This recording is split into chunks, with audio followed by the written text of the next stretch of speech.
A gallon of milk that cost $3.89 a year ago now costs $4.05.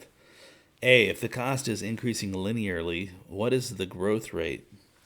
So let's take a look at that first. So I'm going to create a small table of values, and it says 1 year ago. So that's when X was -1. Here's year 0. This is now, and this is next year. So if it cost $3.89 1 year ago, and now it costs $4.05.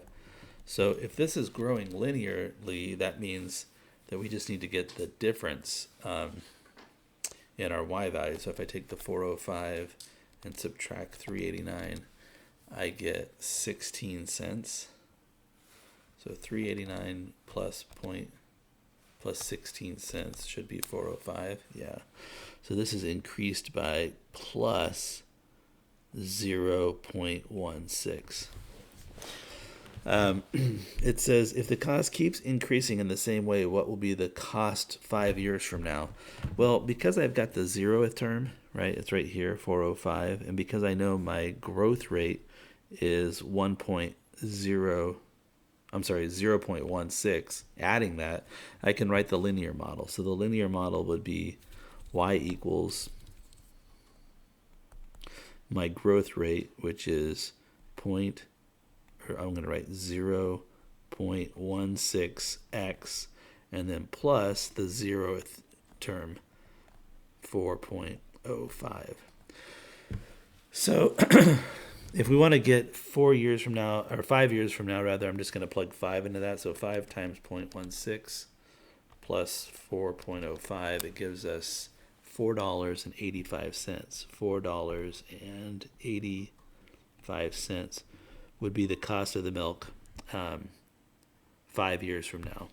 So I've got two of my answers there. The growth rate is 0.16, and the 5 years from now cost will be $4.85. The next one, if the cost is increasing exponentially, what is the growth rate? And what will the cost be 5 years from now? So to figure out the growth rate, I need to take the current year, and it could be any year, but I'll take 5.04 and just divide it by the previous year, 3.89. And because these years are adjacent to each other, this is a pretty easy one to fix or figure out. So this looks like it's growing by a little more than 4%. So I'm going to say the growth rate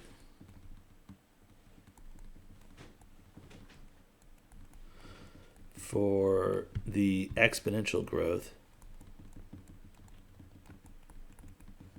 it's a little bit bigger than this, but it's about, I'll say approximately 1.04 is the multiplier. And then if I was to build a model out for that and figure out what the cost would be 5 years from now, the model would look like y equals a, which is my 0th term, 4.05, times b, my multiplier, increasing by 4%, raised to the xth power.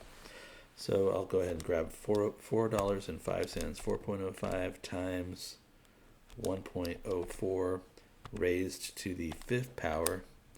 And I get that it should be about, if I round it to the nearest penny, it should be about $4.93 5 years from now.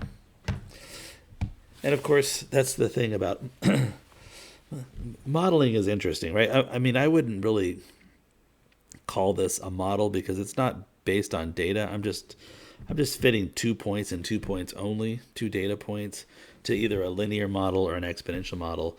You know that when we do modeling in class, we use much larger data sets, but even the data sets we use are super, super tiny, right? People that are building real models have a lot more data available, and their models end up being more significant. But anyways, that's question 39.